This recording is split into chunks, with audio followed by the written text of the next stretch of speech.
Welcome to Movie Oubliette, the film review podcast for movies that most people have mercifully forgotten. I'm Dan. And I'm Conrad, and in each episode, we drag a forsaken film out of the oubliette, Discuss it and judge it to decide whether it should be set free or whether it should be thrown back and consigned to oblivion forever.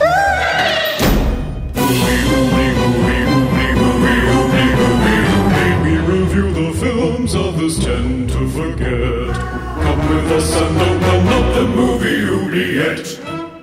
Hello and welcome to Movie Oubliette, the cross-continental movie review podcast. With me, Dan, eaten alive by mozzies by a billabong in Melbourne, Australia. And me, Conrad, without a single dangerous animal in the entire country in Cambridge, UK. In this podcast, we discuss chiefly films of the fantastical nature, sci-fi, horror, and fantasy, because we all know the best companions are ghosts, aliens, and foul-mouthed trolls. Conrad, how are you today? I'm very well, yes, loving the foul-mouthed trolls. How are you? Good. It's actually kind of cold today, which is kind of a strange feeling wearing a jumper and pants. Well, I'm glad for the pants, for sure. You only see me from the chest up anyway, so... Yeah, it could be anything going on down there. So, Conrad, anything in the mailbag today? Well, we've had some lovely comments on Facebook, actually, to some of our previous episodes. Oh, yes. So, Julia Ann Young said, thanks for sharing the Return to Oz episode. She says she also enjoyed listening to the Vanishing episode, although she'd only seen the first movie, the original movie, so she's a purist like Travis. Ah, right, yes. I got a message from Quite Convincing. This is actually on Hit Record. So none of our social media platforms. But he said that he listened to our Phantasm episode and he said we were thoroughly entertaining, natural chemistry, and a sense of fun that is super engaging. And he described us as reminiscent of Adam and Joe. Oh. Do you know who Adam and Joe are? Yes, they're very popular film critics and comedians and podcasters and presenters here in the UK. So that is not a bad comparison at all. Great. Very pleased with that, actually. Yeah. Yeah, we're going up in the world. Speaking of going places, what film will we be doing today? Oh, I better go over to the Movie Oubliette and find out. Indeed. Just one moment. Right, let's just open up that trapdoor. What's happening? I'm having a vision.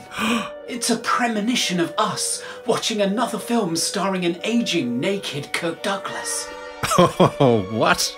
I can see me reaching in and selecting this movie here. Okay, that's enough of that. I'm going to close the trapdoor now. Oh, okay. This wouldn't be happening if we moved to Melrose Park. Right, we are back. And I am brandishing a copy of Brian De Palma's The Fury, a 1978 supernatural horror starring Kirk Douglas, of course, John Cassavetes, Carrie Snodgrass, Charles Durning, Amy Irving, and Andrew Stevens. Ah, right. A movie I've never heard of. What's it about? What's it about? Well, as I said, it stars Kirk Douglas as Peter Sansa, whose son Robin is kidnapped by a shady government agency run by the chillingly ruthless Ben Childress, played by John Cassavetes. The agency's conducting experiments to develop the psychic abilities of hot teenagers in a bid to create the ultimate Cold War weapon. On the run from the murderous agency, Peter recruits another young psychic, Gillian, played by Amy Irving, to help him locate and rescue his son before Robin is irrevocably twisted by a heady combination of sex with Fiona Shaw, drugs, and torturous reruns of a bootleg film of his father's assassination attempt. and it all leads to much screaming, bleeding, and explosions. Well, it starts out so innocent, but ends up so batshit crazy. Yeah, it goes places, let's just say that. Right, okay. So this film was chosen for us by our special guest, who I'm very excited to talk to because he says he's semi-obsessed with this movie, and I am fascinated to find out why. So let's take a break and go fetch him. Let's do.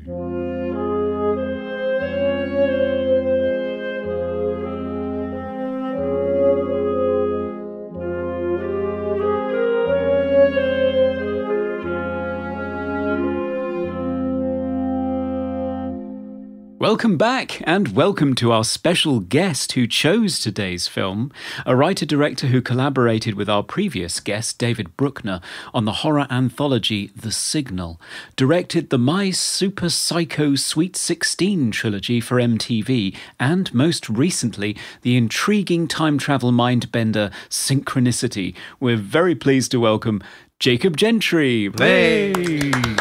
Hi, thanks for having me. Welcome aboard. Hello. So, The Fury. Dan, you hadn't seen this one before. Never heard of it. I had seen it before because I am a Brian De Palma junkie. Jacob, tell us a little bit about your history with The Fury. When did you first see it? Why did you pick it for us to talk about today? I think I've seen it several times. I mean, many times. It's always sort of been an oddball selection in the Brian De Palma oeuvre. I am a Brian De Palma, what used to be an apologist. I really love Brian De Palma. Like since high school, like I've just been obsessed with. It's sort of a black sheep in his filmography because it is a transitional movie for him between two sort of periods of filmmaking. And it didn't get very good reviews at the time. Of course, the Pauline Kael, who is the great film critic, Pauline Kael, she was obsessed with it. But other than that, it's sort of always been sort of shunted aside. His most underrated movie. It's remarkable how interesting of a movie it is because there's no other movie like this that he's made, and I don't really think there's a lot of other movies like this at all. It's got an incredible cast, but having it be the sort of follow-up to Carrie, it did sort of get criticized. Yeah. It's treated as a footnote to Carrie, isn't it, almost? Yeah, well, I think that it's kind of like Unbreakable with Shyamalan kind of thing, where Carrie was such a huge hit, and it was, I mean, The Fury was his 10th movie, and I think Carrie was his 9th movie. So people were really discovering him with Carrie. All the fans he had from like Phantom of the Paradise and Sisters and Obsession and all of that sort of stuff.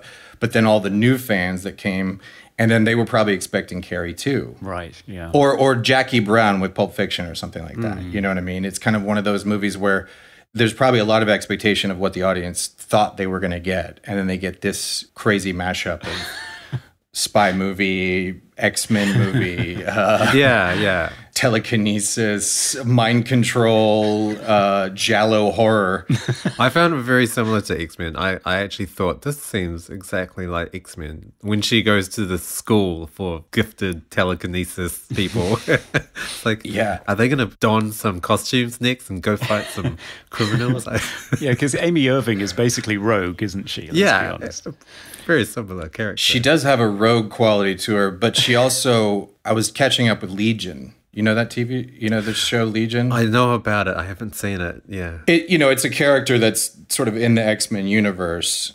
And there is just so many striking similarities between Legion, or at least the story they've chosen to tell for the television show, and The Fury, the movie. But yeah, it definitely seems like an issue of a X-Men side story. I did find it very similar to Carrie as well. Just on the premise alone, like both movies are about telekinesis and discovering powers. And they both feature girls kind of coming to terms with their abilities. For me, I think it was not a great choice to follow it from Carrie. Maybe if he'd done a movie in between, there would have been some kind of space. Those two films seem too similar for me. I don't know. What did you think? Well, yeah, I agree with you, and I think there's almost a sense of directorial typecasting that if you watch the great De Palma documentary that I'm not sure how to pronounce this, Noah Noah Baumbach. Baumbach, yes. The section where he talks about the Fury, because it's just a one long interview with De Palma, and the section where he talks about the Fury lasts about 2 minutes. Oh, right. And he kind of says, the studio came to me with 2 scripts, and the Fury was the only one that had anything in it that I liked. Right. And his final summation is, it's not my favorite movie, but it's fine. Okay. And then we move on.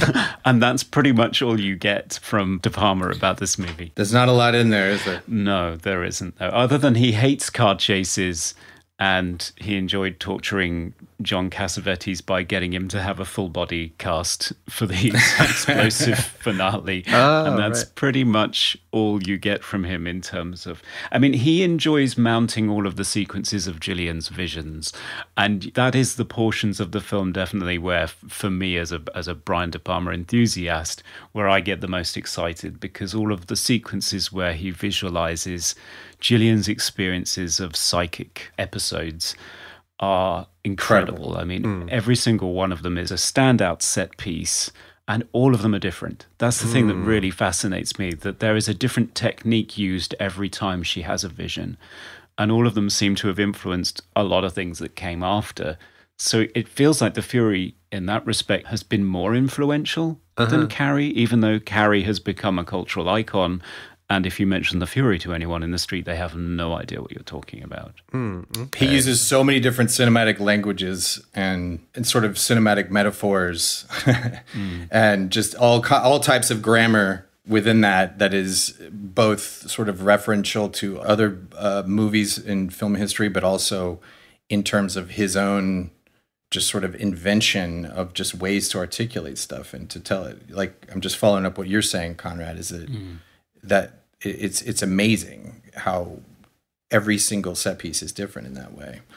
But yeah, I mean, there was a interview I read where he basically had said that he was having a lot of problems getting his movies off the ground. And Frank Yablans sort of said, I have this book, I think you'd be good for it.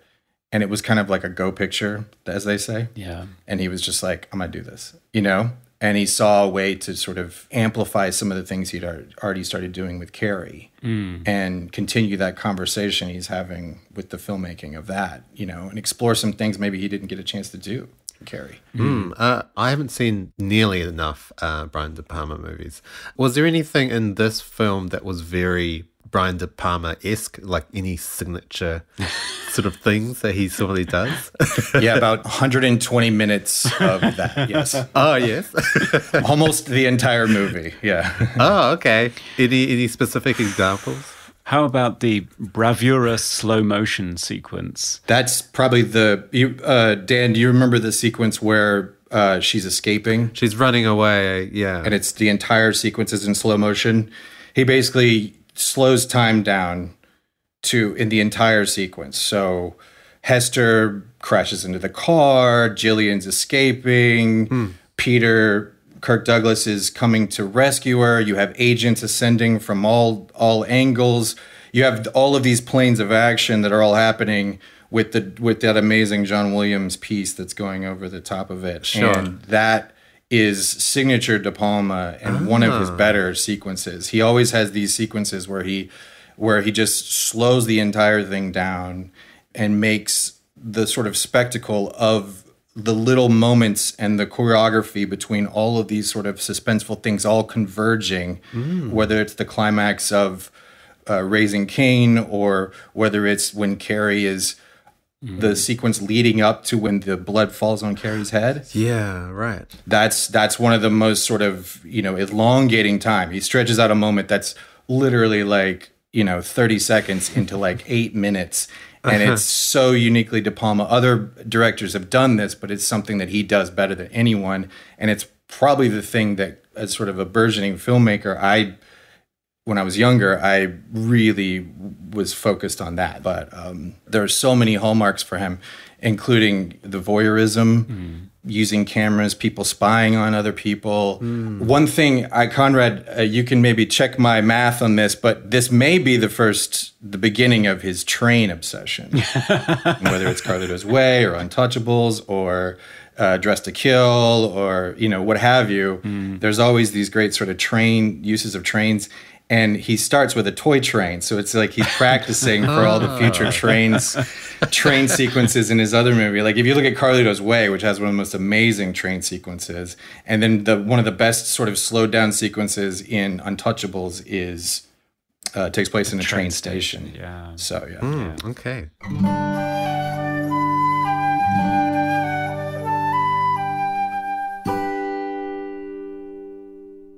Speaking of Brian De Palma's fascination with dissecting a moment, sometimes in slow motion, often in slow motion, from lots of different perspectives, I was wondering if this was something that particularly appealed to you, Jacob, because I read an interview with you where you referenced 10 minutes of Back to the Future 2 where a second Marty McFly is running around the periphery of and trying not to interact with the finale of Back to the Future 1 as being one of your favorite time travel movie moments. And that's something that really resonated with me because I love that as well. I even enjoyed it in Insidious 2, which I jokingly refer to as Back to the Further.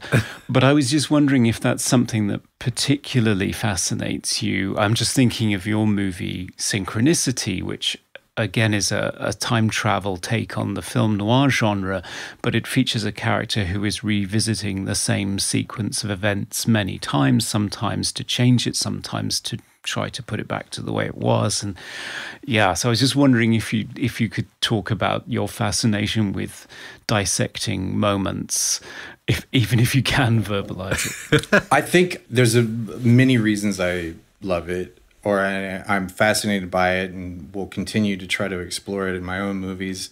It's one of the aspects of cinema that is unique to cinema. When David Fincher was talking about Alfred Hitchcock, he's just like, all cinema is just behavior over time. A director has control of the manipulation of what you're supposed to be looking at in the frame or what expression of which idea you're supposed to be paying attention to. And also suspense is right there with the expanding and contracting of time as something that's unique to cinema.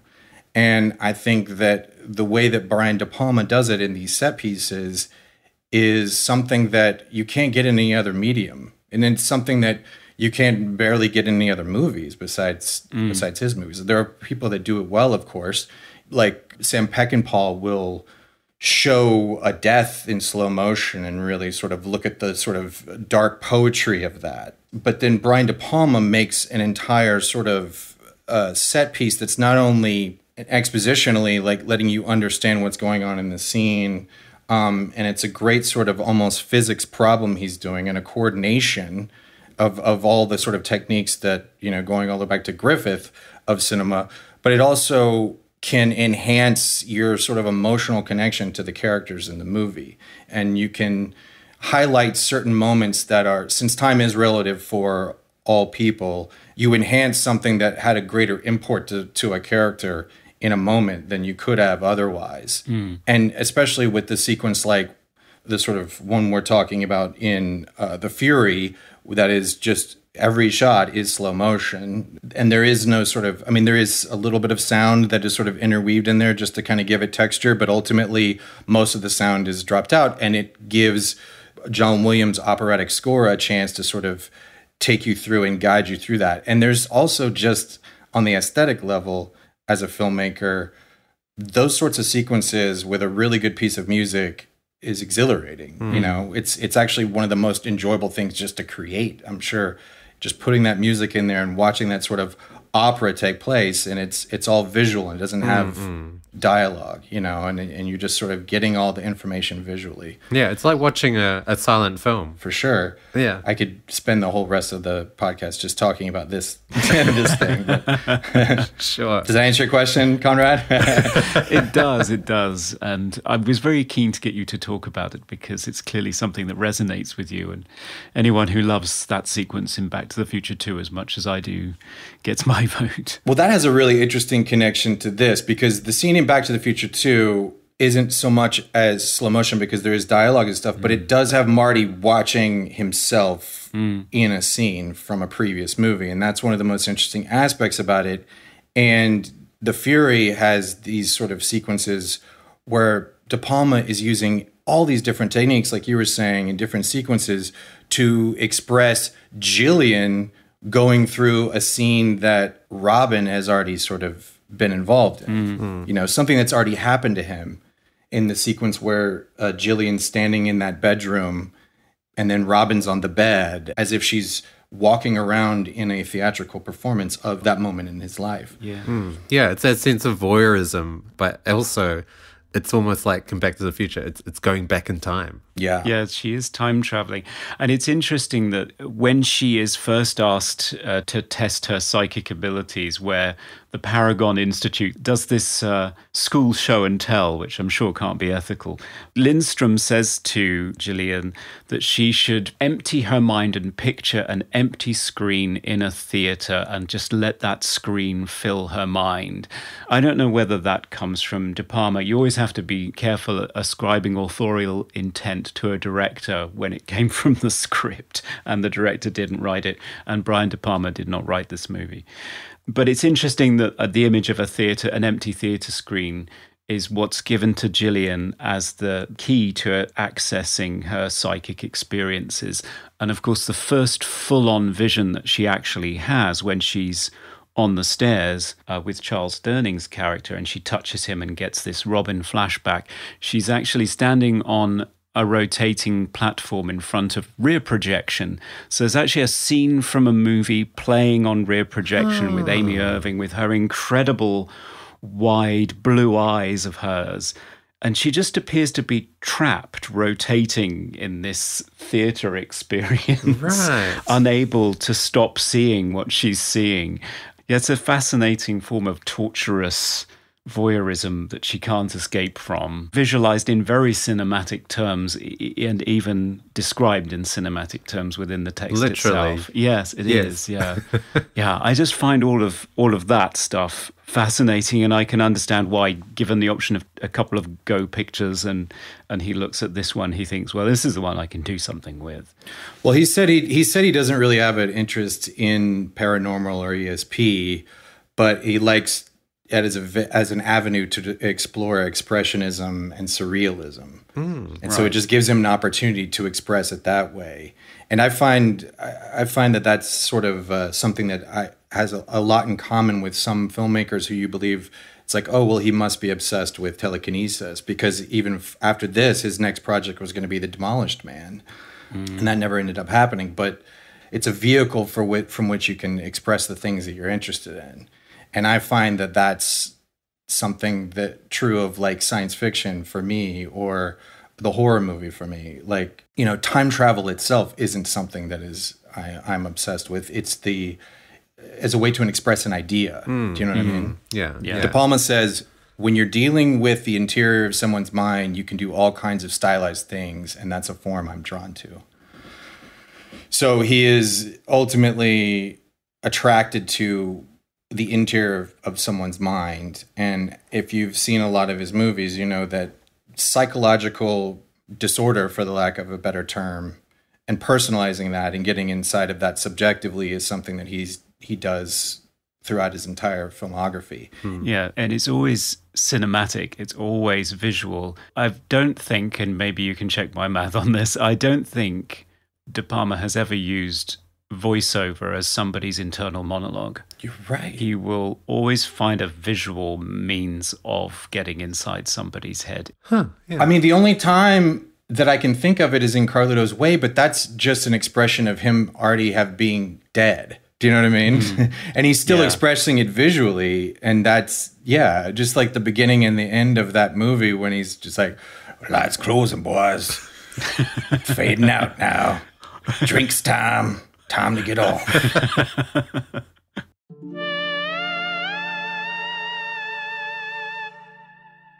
Let's be honest, the film is a bit of a mess. It's hard to categorize. It's very difficult to categorize. It's kind of a post-Watergate government conspiracy thriller with a bit of Carrie thrown in and multiple protagonists. So you have Kirk Douglas, 61 years old, in his I'm still virile phase. We've seen this man fighting Harvey Keitel naked in this sort of phase in his life. Oh, you did Saturn 3? Yes. Yeah, we did not enjoy it. Check out that episode. Well, just like when you're talking about Saturn 3, I'm sure you guys talked about this, but he had like in his contract to like have a naked scene. Yes. Like he just wanted to show his body off. Right. That had to be true in this movie as well, because he is naked. He does an entire sequence where he's in his boxers doing parkour and jumping off Yeah. rooftops. Yeah. And there's an entire like 10-minute section of the movie he's not wearing a shirt or pants. Yeah, but I also feel like maybe Brian De Palma was making fun of him for that, because there's a scene after he's kidnapped those two police officers where his trousers just fall down. Yeah, and he looks at, and there's like this weird gay panic thing where he like looks at them, and Dennis Franz's like, "What are you gonna do to us?" And he's like, he just looks down and up, which is such a weird moment. But yeah, I think Brian De Palma I think he was having such a good time with just sort of expressing himself in other ways that all the things he didn't care about, like car chases or Ferris wheel sequences or Kirk Douglas or any of these kind of things, he was making a sardonic joke about it. There's so many things that are just like, I think he's making fun of that. Agreed. Like, I think that's a good read. I think he was making fun of Kirk Douglas the entire movie. So you have Kirk Douglas as the government agent man trying to get his son back. You have Amy Irving as Gillian, the young girl who's trying to come to terms with embarrassing public bleeding events and burgeoning supernatural powers. And you have Robin, Kirk Douglas's son, who disappears for an hour and 15 minutes, but remains this MacGuffin, this very imposing figure, because everybody's talking about him and all plot strands are leading towards him. So multiple protagonists. And then tonally, you've got really weird shifts as well, because a lot of this film is funny, and it's intentionally funny. There are huge chunks of genuine humor in here, like Kirk Douglas holding up a family when he's trying to escape a neighborhood that Childress has got under surveillance, and befriends this old lady who quite happily ties up her adult children and tells Peter that he should just kill all the feds. Yeah, really odd moments of humor in here, in amongst operatic Sturm und Drang, people exploding kind of melodramatics. I mean, it's odd. The body count is fairly high in this film as well. Yes. It was such a mix because it had the espionage, fugitive aspect of it, which people can enjoy, but then you throw in telekinesis halfway through the film, which completely changes the feel of the movie, but there's not enough telekinesis for it to be a very supernatural sort of science fiction, I guess, film. So I did find it quite divisive. Like, it was hard to really settle in, and also with the humor that you mentioned really took you out of how intense some of the other scenes were. Especially, I found there was one scene that was especially funny with the Top Guy 1 and Top Guy 2. Undercover agents trying to barter provisions, a lukewarm coffee over a Hershey's chocolate bar. And then another secret agent just interrupts and says, "Asshole 1, asshole 2, stop clogging up the frequency." It was just a hysterically funny scene. That sequence, what's interesting is I sort of think of it as like a Robert Altman by way of De Palma sequence, because it has this sort of natural, just sort of finding different people, speaking a bunch of different people within a scene, but it's shot with a very voyeuristic zoom, all in one shot. The entire sequence going all the way to the guy in the car on the walkie-talkie saying asshole 1, asshole 2, right? You got a guy on the top of a building. You have this he's almost like he's making it's a satire of the conversation. The Francis Ford Coppola film. Sure. I think this whole movie is a satire on paranoia conspiracy thrillers of the 70s. Because that's one genre that I'm obsessed with. And this movie has all of the hallmarks of it, but with the most surreal, dark humor and absurdism going on in between. But going back to the disjointed nature of it, the first thing I would say is that it's never boring. No, not at all. So it has that going for it. It's so confrontational and provocative in that way because I don't know what scene is going to happen next. Even having seen the movie like 20 times, I still forget what happens next in the scenes, and I'm always surprised. And he's sort of pulling you along. But on a sort of more textural level, it's almost like he's creating a sort of fugue, in the same way that like Michael Mann tried to do with Heat. We have 3 different sort of movies for the first half of it that sort of all become the same movie by the end. Right. It's like these 3 movies like meeting. Converging, yes. And John Williams' score exemplifies this point. His score brings in 3 different types of score. You have the Bernard Herrmann brutal, stabby dissonance, and you have the sort of jovial, bouncy aspects. And then you have his sort of like deep brass undertones. You have the theremin, and you have these sort of horror. I mean, so in the escape sequence, you have this perfect sort of 6 minutes of all the different. It's almost like a suite of the music. It's like exciting and happy and exuberant, going through all the different forms of the score till you end up at almost just a sort of dun, dun, these striking, brutal bass undertones just slapping you down, and it's horrifying. If you think of like one of those elaborate set pieces that De Palma does, where you have these different sort of forces converging, you have 3 different people coming to you have the FBI people, you have Kirk Douglas, you have Amy Irving, you have Carrie Snodgrass, and the music is kind of doing that as well. Maybe this is me being too charitable to this, but maybe the movie is doing that as well. The form of the structure is such that you're going like paranoia conspiracy thriller, political satire, giallo horror, like super gory horror movie, and you also have a psychic phenomena movie, but they're all under the auspice of the sort of mid to late 70s heightened popularity for religious paranoia, whether it's like The Omen or Patrick or Escape to Witch Mountain or what have you. This was a very popular kind of thing. And then you also have conspiracy thrillers, which were also, and it's just kind of like a mashup of that at the time. But then De Palma has to bring in some kind of interesting thing like MK Ultra almost. It's like we're almost kind of diving inside of the MK Ultra program, that the CIA, and mind control and what that does to people, and then what that says about the dehumanization of those people within that system.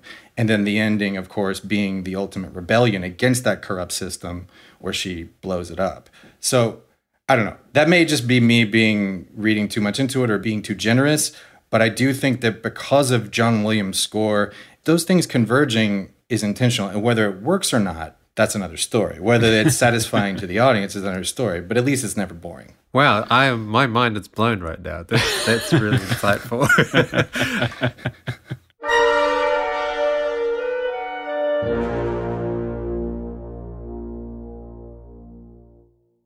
How lucky is Brian De Palma to get John Williams when he's just won an Academy Award for Star Wars? He's just done Close Encounters of the Third Kind. He's about to go off and do Superman with the London Symphony Orchestra.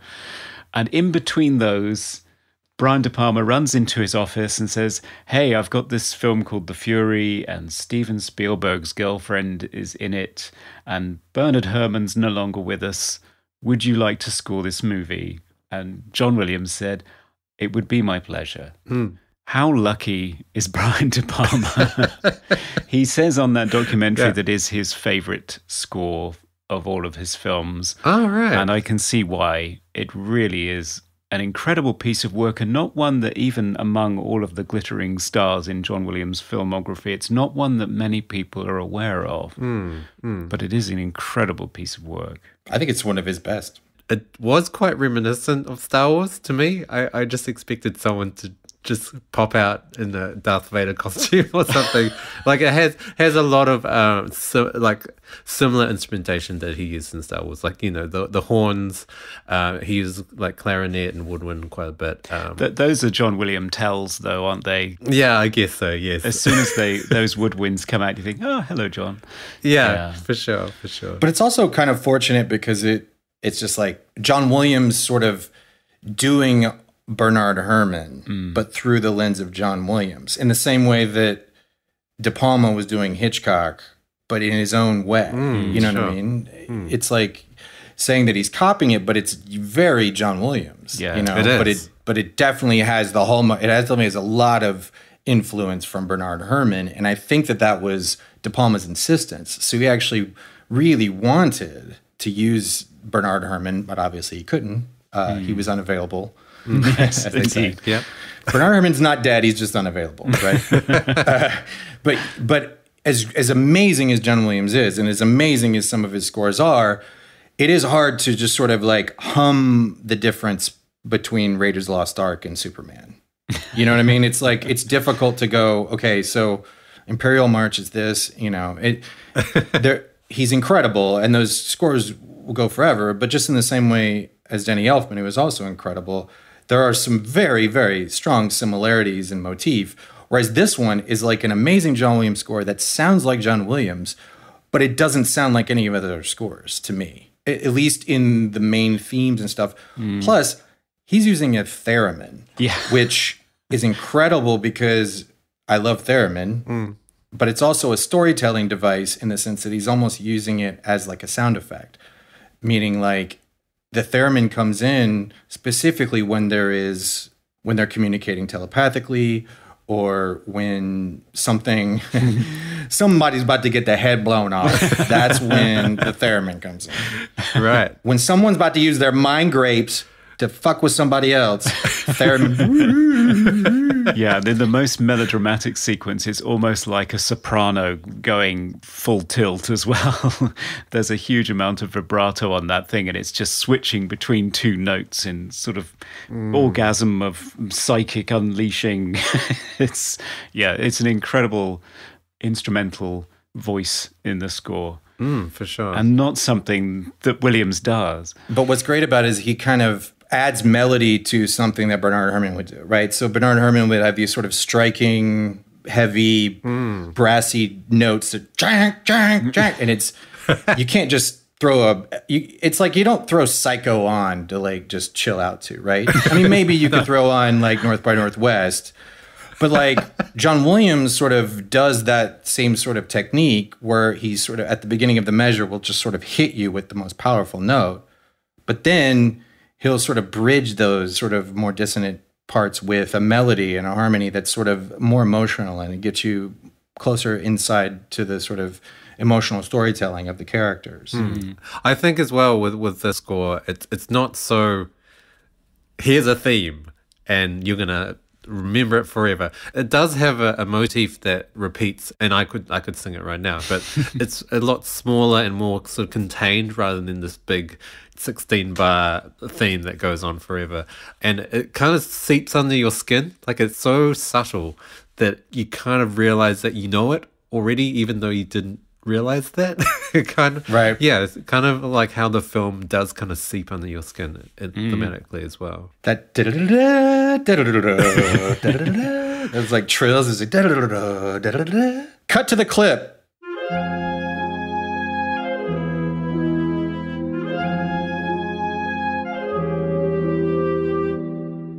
I do have something that's really interesting, and I hesitate to even bring it up because I don't necessarily like psychoanalyzing a filmmaker, but he has sort of expressed these ideas in interviews and and is open about it. You know, there's this quote. He says, the type of manipulations that occur in familial situations in the movie are the same kind he experienced in the early years of his life. Okay. By various family members. Oh, wow. I mean, if you've seen the De Palma documentary, you know he has a really interesting sort of upbringing in terms of his brothers. One of his brothers specifically being like a hyper-intelligent genius who is a paranoid conspiracy nut.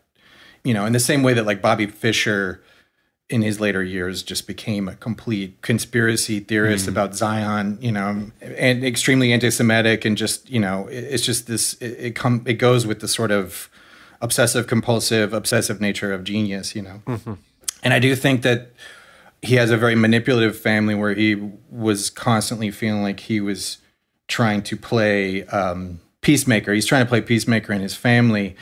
And in the same way, this movie deals with that in terms of the family. You know, one's parents are just sending them off to a school. And the other person, their parents are killing people to try to find them. And then you have these sort of people trying to become father figures like Charles Durning's character and John Cassavetes' character. And even with the relationship with like Kirk Douglas and Carrie Snodgrass, where he was using her to get to his son, but he realizes once she dies that he actually cares about her, right? In the same way, there's this sort of relationship between John Cassavetes, because John Cassavetes is such a compelling actor. He always finds a really unique way of doing something that could be just cliched and something you've seen 1,000 times. It's like he is this father figure to Robin. He's a father figure to Jillian, but it has this sort of strange Oedipal aspect to it too. So there is a lot of this sort of family manipulation going on, even to the extent that Robin is engaged in a sexual relationship with someone who is a mother figure to him, and his mother is very notably absent from the movie. So I do think that there is a lot of things as far as family manipulation and the things that we do to each other, even though we love each other, and the confusing nature of exploiting someone who is also someone you care about. And I do think that those are something that maybe is a way to find a through line through a lot of this stuff that seems messier. Sure. Yeah. I mean, most of the thematic discussions that I've seen about the movie focus very much on, they sort of find parallels between the burgeoning growth of a psychic ability with the burgeoning sexuality. And they take that from Carrie, that the moment that she has her period, all of a sudden she's able to make objects move around the room. And here it takes it to an even greater level with Amy Irving's character, who's not only having embarrassing public bleeding moments, but they're ones that she's actually projecting onto other people rather than herself for a change. And that she's able to even take it to the extent where she's able to just literally make the father figure explode from her own rage, which I've spoken to a lot of women that actually find that scene really cathartic. They love seeing a woman just stare at a man and make him explode because they hate him so much. Sure. There's a lot of post-Vietnam counterculture rebelling against the man, you know, corrupt systems. Yes. You know, the youth feeling oppressed by these systems that are trying to control them, whether it's the CIA with MK Ultra or whether it's just their parents not understanding their choice. Yeah. And I think that's what links the two genres together. It's you're taking the Carrie thing, which was deeply personal and therefore probably more satisfying as a film because it's much more focused on the human drama of that one character and her family situation. Whereas here you have two different characters that you're focusing on. I think if you have the family transposed as, you know, all these corrupt, manipulative father and mother figures, and then you have the corrupt government as well. It's sort of just taking the micro and putting it on a macro canvas, maybe. But yeah, that's just an attempt to try to summarize it all in some satisfying way that probably doesn't bear any scrutiny. I think that's super fascinating. No, I like that take. I think that's a really good way of looking at it. It's a much simpler way than my rambling. I think both of them are equally insightful. I never really thought about it. But yeah, there is that sense of control between the younger characters and the older characters in the sense of almost, I would say almost like female empowerment, but there's also Robin's character, but he just goes nuts and kills everyone. So yeah, that's toxic masculinity for you. Wow. But he's being manipulated and controlled by a female character. That's true. And that's one of the most interesting things about this movie is there's a lot of things on the surface of it that feel maybe sort of icky and gross, or even just wrong side of history. Something like his perceived Islamophobia, or his racism against Middle Easterners. Which, if you really break it down, he believed his father was killed by Middle Eastern terrorists, so therefore he's just going to cause these Arabic gentlemen to be thrown on a Ferris wheel into a restaurant. Yeah, sure. And that's sort of the surface reading of it. But if you look at the scene, it's coming right off the moment where he just feels a juvenile, petulant jealousy about Fiona Lewis's character and how she's talking to these other guys. Yeah. So he uses his powers and manifests them in this way. And he's doing it because he's like, I don't want to be around other people and you at the same time. I get jealous, basically. Yeah, the interesting thing about the whole Middle East thing is that I do love the opening title where it's telling you where you are and what the year is, and it just says Mid-East.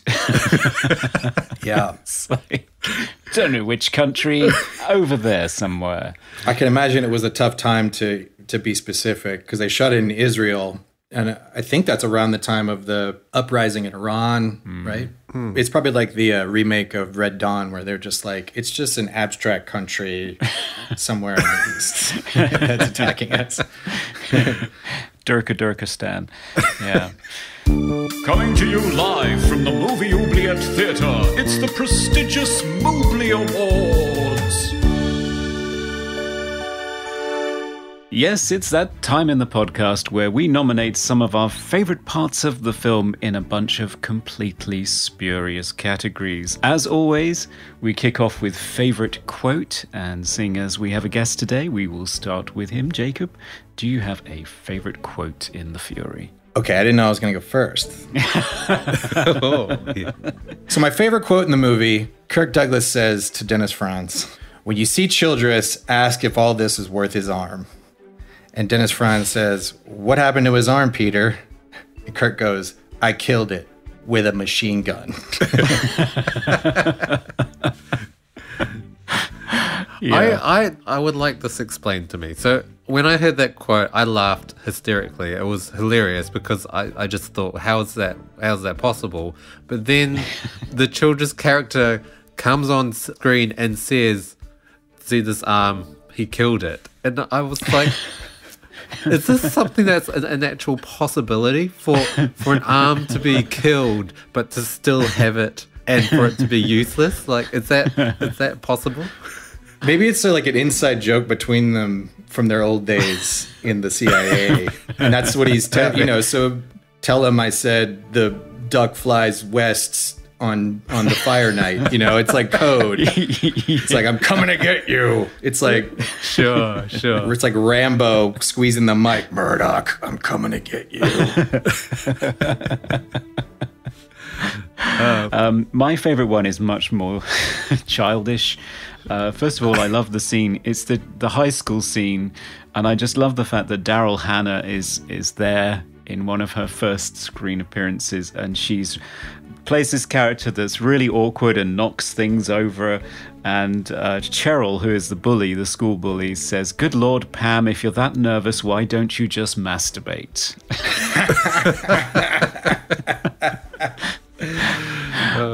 That is such a good line. Hair and costume. Do we have a favourite sartorial 70s moment in this movie? I love the jogger, the agent outfit he has, the jumpsuit that he wears. Because it's not only a great jumpsuit that I can imagine the Beastie Boys wearing in 1992. Sure. It's a magnificent green and cream jumpsuit. But it's also a great storytelling device because there's a scene where when Charles Durning is first explaining to Gillian, Amy Irving's character, and there's that sort of long telephoto shot that's bringing him down this hill in the park, you can see that guy in the background stretching. And the second time you watch the movie, you can see that, they're being followed by Cassavetes' people. But it's not really made a point of. He's just wandering around in the background. So then when he shows up, it's like you subconsciously knew where he came from. So there's that. I love that jog outfit. for both just aesthetic reasons and storytelling reasons. And Conrad, your favorite? For me, it has to be Dr. Ellie Lindstrom's incredible poofy sleeved blouse collection. All of it clearly lovely synthetic 70s materials. You know, she's a fire hazard wherever she goes, that woman.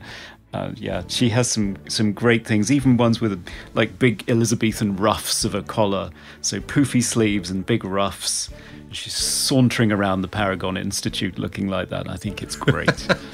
With feathered hair. With feathered hair, of course, yeah. Yes.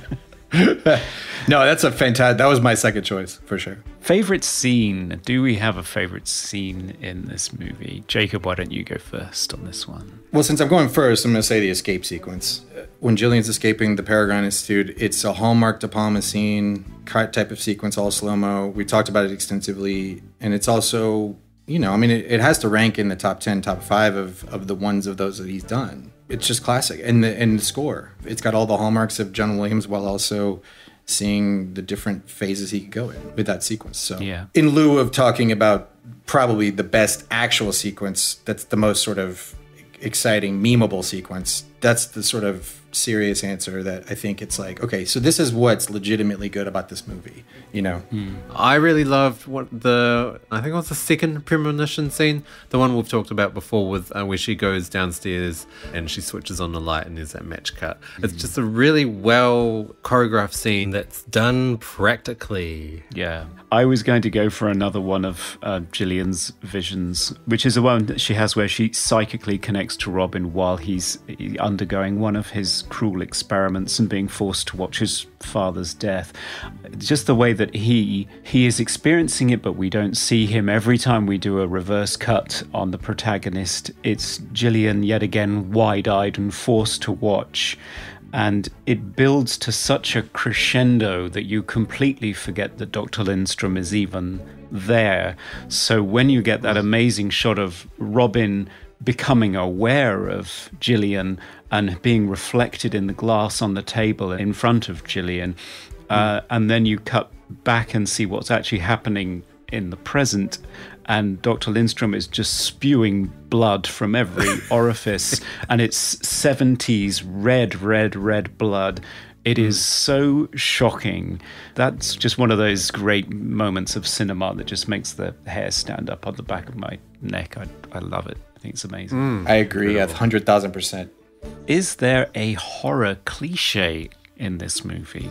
I mean, are we going to call it a horror film first, I think is the first question, or is there another genre that we should be looking for? Sci-fi horror. Yeah, I think it is, isn't it? I would actually say thriller as well. So in terms of thriller cliches, just the use of phone booths.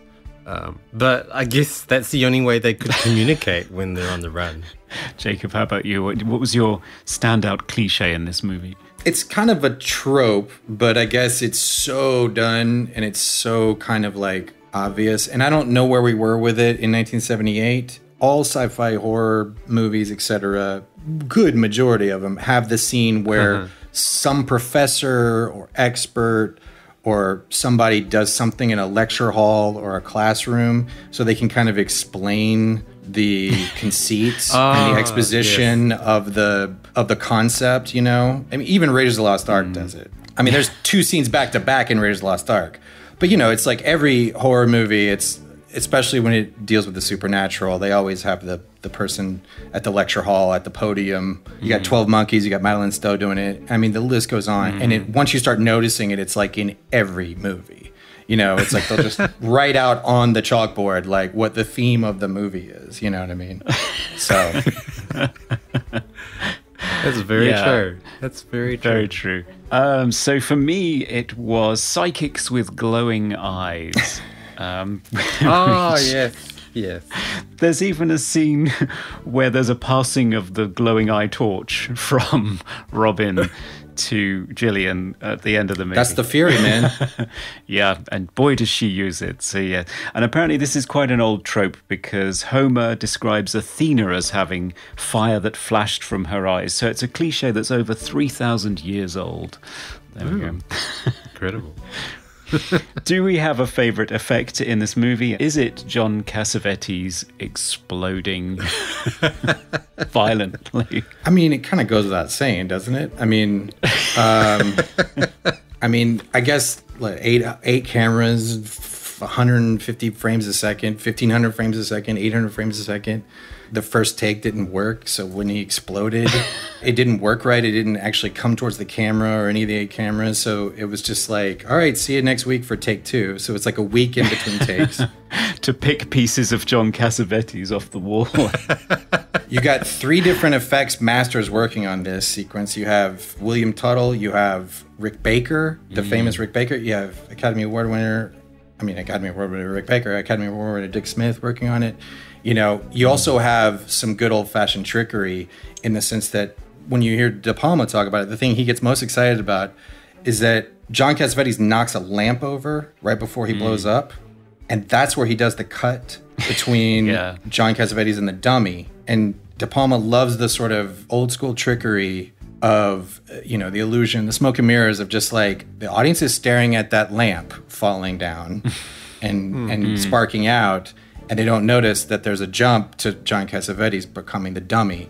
And then it's also got Van Damage too, right? It's really interesting because it's something you've seen done a million times with buildings or cars, where you have like 18 different angles of it and you replay it over and over from like 8 different angles. Yeah. But this has a person. And I think that is how De Palma makes it his own in this sequence. I particularly love that among the 8 cameras, there's one that's directly above the dummy, so that as John Cassavetes' head goes sailing up into the air, it does a flyby on the overhead camera and comes back again. If you want to know the attitude of this movie, John Cassavetes' exploding head is the last shot of this movie. It's the last thing you see before we cut to black and credits. So I think it expresses the attitude of the movie. So if you ever think this movie's taking itself too seriously, just look at the last frame of the movie. Sure. Okay, our final category is funniest scene, intentionally or otherwise. For me, it's Kirk Douglas's death, which for a high fall death, good choice, does not seem high enough to. I mean, it's so badly staged and performed and edited, and it doesn't seem like it's high enough really for him to do more than tear a ligament, to be honest. Lots of people talk about the fact that a character who's previously demonstrated levitation should not really die from a high fall death either. So how Robin dies, I'm not sure. He's a bit woozy, maybe that's why.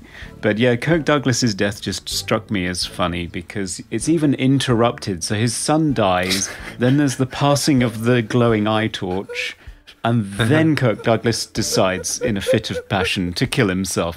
So the pace is wrong, the motivation's not there, it's badly shot, and then he just goes flat, like a pancake on the patio. No, he goes, it's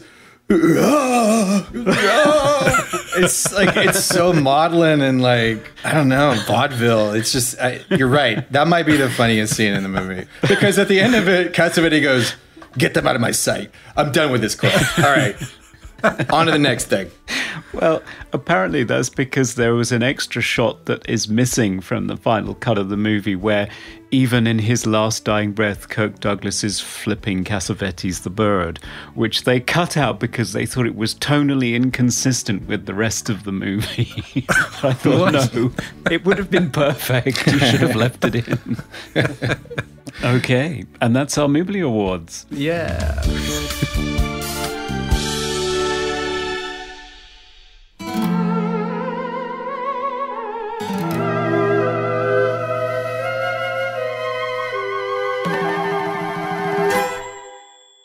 Okay, we are back for the final verdict.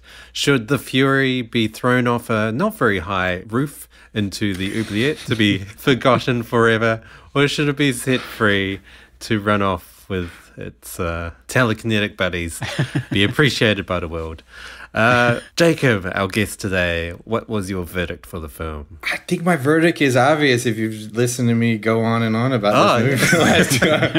I think we need this movie. This is an important movie to have. I think it's a fantastic if nothing else, cultural artifact. I think it's underrated in Brian De Palma's filmography. And I think it's a movie that has a lot to offer, even if you don't like the sum of the parts. There's enough amazing sequences in this movie just to warrant it being saved alone. So please, I'm begging you guys, just don't get rid of it. Keep it. I need it, guys. If nothing else, we need John Williams' score to stay around. I'll plead with you this way. You can't possibly throw John Cassavetes blowing up from 8 camera angles and John Williams' score and Brian De Palma's psychic sequences into the Oubliette. We need them as a culture. Okay. You could throw all the like really stuff that doesn't age well. Throw that straight in the dungeon. We'll get rid of that. Yeah. We'll do our own cut of it. Yeah. Okay. And Dan, I have a sense that you're coming at this from a different angle. How do you feel about the film? Well, has your feeling changed during this discussion? Yeah. Well, I mean, I think when I watched it, I felt there were things lacking production-wise. Some of the blocking was a bit shoddy. There was some very obvious Foley and ADR work. But after talking with Jacob, I feel like he's totally sold me on this film, and he's pointed out a lot of things that I didn't notice about the whole surveillance voyeurism theme of the film. I love the score. It really pushes the film. It's subtle, but also an integral part of the movie. There's enough there, and I think thematically, and when you really sit down and analyze everything, there's a lot going on, and there's a lot of stuff that Brian De Palma has pumped into this movie to talk about and to reflect over. So I think that in itself is enough to save this film. And yeah, I agree with Jacob. Set it free. Okay, so my verdict is kind of immaterial now because it's 2 against 1. But Conrad, no, fellow De Palmaite.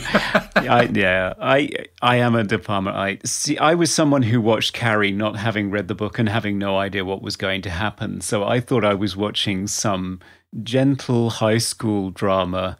And then she closed the doors and killed all those bastards, and I was over the moon.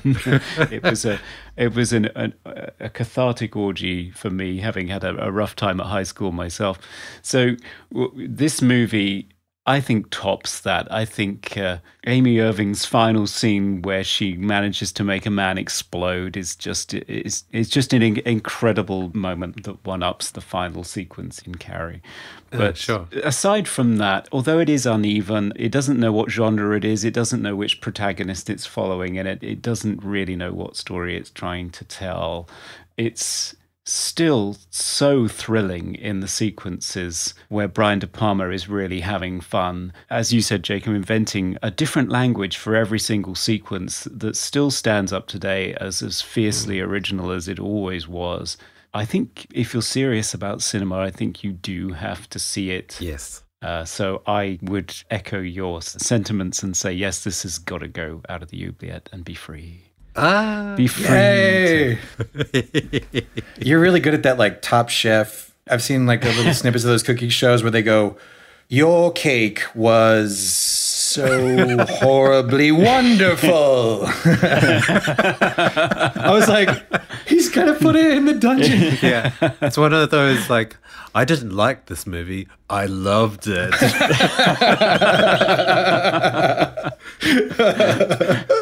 Yeah. I mean, I don't think it is top shelf De Palma, but it is miles away from bottom shelf De Palma. And even lukewarm De Palma is streets ahead of a hell of a lot that you will come across. So. Yeah. Agreed. That's great. Let's set it free. Oh, here I am, free, running in slow motion. Oh my God, Hester! So, with the fury out of the way, I guess now the only question is, what film will we be looking at next week? Dan, over to you.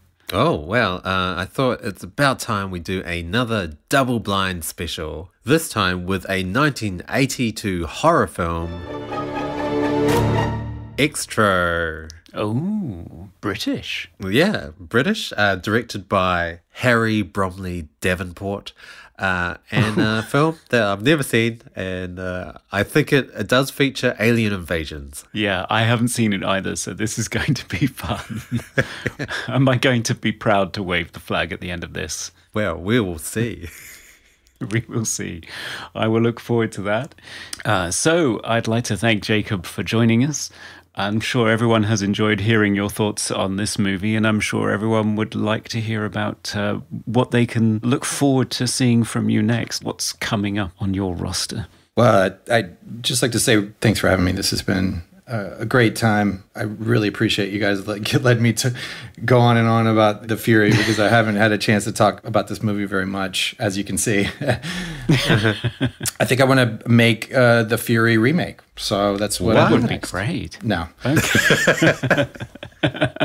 But it is a very inspiring thing for some of the stuff I've got coming up. So, I got an independent film that I should be shooting later this year, which has to do with, it is sort of almost in the conspiracy thriller vein, but it's set against the backdrop of signal intrusions. Maybe it has a little something to do with the Max Headroom incident. And some other stuff that is actually like combining sort of the science fiction elements with conspiracy thriller paranoia stuff. The Fury actually is pretty relevant to the stuff that I'm working on, because I have several projects that have a 70s paranoia conspiracy thriller vibe to them, but they also have some genre, some horror and sci-fi genre in them as well. Great. But anyway, you guys are just so fun to talk to about movies. You know so much stuff about movies and have such thoughtful things that you say about them. It's really, really nice to hear. Wow, Thank you. Well, it's been incredible having you on. You have cracked me up more than I've ever laughed on the podcast, I think. And your insight is just boundless, so it's amazing. And it's worth noting, listeners, that Jacob's sci-fi film Synchronicity, over in Australia anyway, is currently streaming on Netflix.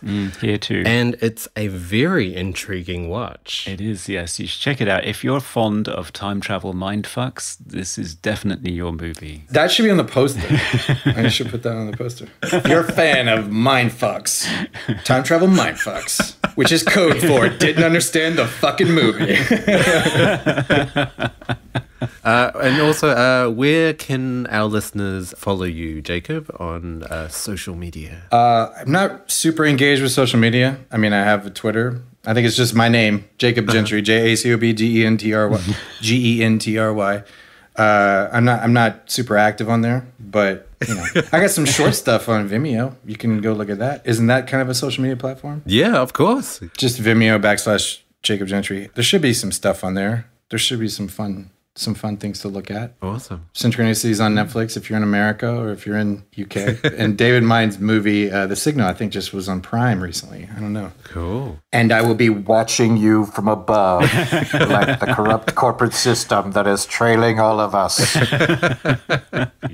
In the meantime, if anyone would like to get in touch with us and tell us what they thought of The Fury, or to give us some warnings about Extro, we are on all platforms as Movie Oubliette. If you want to email us, we are movie.oubliette@gmail.com. And please give us a rating and review on iTunes or whatever other podcast platform you are using. We are now on Stitcher, so if you're using that, We are, yay. give us a 5-star rating, please. Please do on Stitcher. We have nothing. It's a tumbleweed, barren desert in there at the moment.